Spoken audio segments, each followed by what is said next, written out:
Howdy folks, the Comics Kid 2099 here, and I'm here to talk to you about an X-Men graphic novel. Today, I'm talking about X-Treme X-Men, Savage Land. This is a 4-issue miniseries that is supplemental to the main X-Treme X-Men series, written by Chris Claremont, drawn by Kevin Sharp, and this involves the X-Treme X-Men team, or at least the team as it existed during the events of Volume 1. And as I said in my review of Volume 1 last week, this story is set sometime during that volume. It's after Psylocke was killed, and it's after Beast leaves the team in that volume, but then he comes back to help them with this mission, because in this story, he is in his Cat Beast form, which happens sometime after he leaves the X-Treme X-Men team and before Grant Morrison's new X-Men starts. But he's in his Cat Beast form, so this is sometime after he leaves the team, but then he comes back to help the team. And the plot here is that during Volume 1 of X-Treme X-Men, and probably for some time before Volume 1 of X-Treme X-Men started,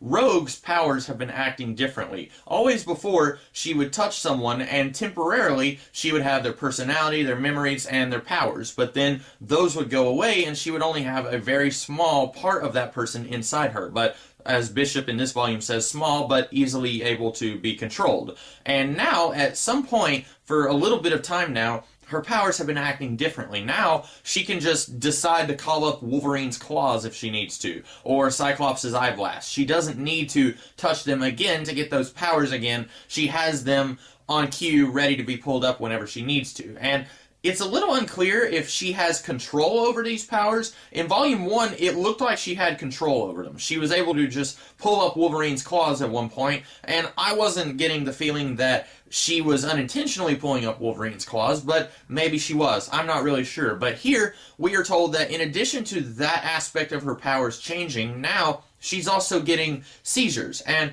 it doesn't really look like a seizure to me. It looks like she just has Destiny's powers to see the future. And instead of seeing it while she's awake, she's asleep, and she has a vision of the future where she's being chased by these dinosaurs wearing X-Men costumes. And so they find out that there is a group of dinosaur people called Saurids who are from the United States, and they are trying to make it to the Savage Land because a group of humans decimated most of their populations, and so now they're trying to go to the Savage Land where they think that they will be safe. The Saurids don't trust humans because they were killed by humans, and a lot of humans don't really trust Saurids because they look like monsters. And so the X-Men are trying to escort these guys to the Savage Land safely, and then Brainchild, he is this guy who lives in the Savage Land, he sees that the X-Men are there, and then he's trying to get revenge on them for something that they did to him in the past. And that's basically the plot of this story. I want to say that this book, it doesn't have anything that I overtly hate about it,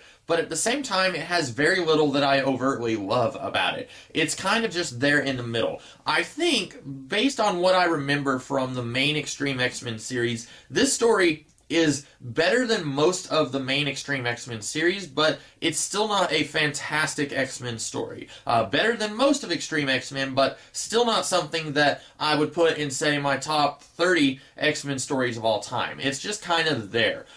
One thing that I thought was very weird about it was that the story begins as being Rogue's story. It's very much her situation that kicks off this story and kind of ignites the status quo so that this story can begin.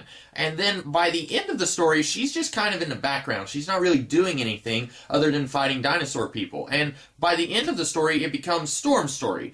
She is transformed into this bestial monster creature. Not really a creature, just her mind becomes very savage thanks to Brainchild. And then at the end of the story, Beast is kind of giving her a pep talk saying, hey, you have friends who can help you through this. And she's like, yeah, okay, it's just that it was so easy for me and I wanted to kill you and blah, blah, blah. It doesn't even feel like Storm and Rogue are going through like parallel character arcs or anything. It feels like the beginning of this story is Rogue's story, and by the end it stops being Rogue's story and it becomes Storm's story. And I really wish that either A, this was all one or the other. It's either all Rogue's story or all Storm's story, from the beginning to the end, or B, from the beginning to the end, let it be both Rogue and Storm's story. Let both of them be going through this character arc from the beginning of this miniseries to the end of the miniseries. And that's not what they do. What they do, they start off making us think that this whole miniseries is going to be focused on Rogue, and then halfway through they kind of forget that, and by the end it's like, okay, let's have Storm have this little heart-to-heart with the Beast. And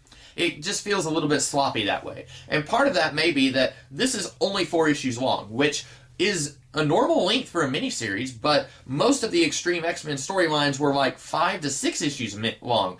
For example, Volume 1, and of course, this is just how the trade paperbacks were put together. This wasn't necessarily how Chris Claremont thought that a story should go, but X-Treme X-Men Volume 1 was 9 issues long. Now, like I said, that wasn't necessarily the idea of Chris Claremont, because when you read Volume 1, that's very clearly 2 stories put together. But I still feel like this miniseries maybe could have had an extra issue, although at the same time, the plot here that we are given isn't really something that needs to be longer than 4 issues. But I do feel like the character stuff here doesn't get enough room to breathe, and I think the only way that that could have been fixed is if we had another issue here so that we could have had more character stuff, but then the plot stuff would have felt very bare through 5 issues. So I'm not really sure if the problem here is that the story is too short or that we just don't get enough character stuff. We don't get enough character stuff, but I do think that the plot that we have here is just right for 4 issues, so maybe we should have just gotten more character stuff. One thing that I did like about this miniseries is that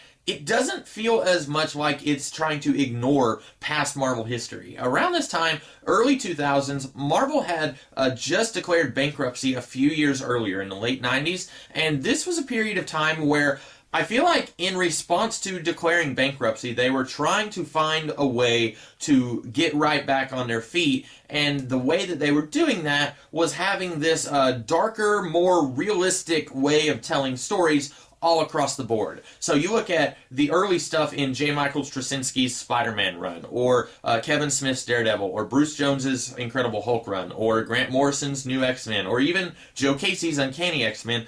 Those stories, they all kind of sort of feel the same, where it's like we are gently ignoring the past 40 years of stuff that has happened in the Marvel Universe, and sure, we can use characters from the Marvel Universe, but we're not going to get overboard with it. If we're going to have, say, Toad show up in this story of Uncanny X-Men by Joe Casey, we're not going to have them mention the Stranger who kidnapped Toad and took him into outer space. So they can use stuff and characters from Marvel history, but they're going to try and streamline it, I guess is the word I'm looking for. Around this time, a lot of these stories that I mentioned, Kevin Smith's Daredevil, Straczynski's Spider-Man, Bruce Jones's Hulk, all of these stories were very streamlined. They were kind of gently ignoring the past. So maybe calling this era realistic and real-worldy maybe isn't the best way to describe it, although that was something that Marvel was kind of sort of doing over in the Ultimate line, but that's neither here nor there.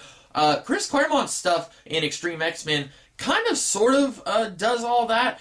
It's gently ignoring a lot of the stuff that happened in the past, but at the same time, it also uses Destiny's Diaries. And Destiny is a character that he set up back in 1980, and he's using this character that he set up some 20 years earlier. And this particular story especially really feels like it's just fully embracing all of the Marvel history, the Savage Land, different characters from the Savage Land, like Barbarous, and I don't remember his name, but the frog guy who can control different frog creatures and pond creatures and stuff like that. Creatures that live underwater is what I'm trying to say.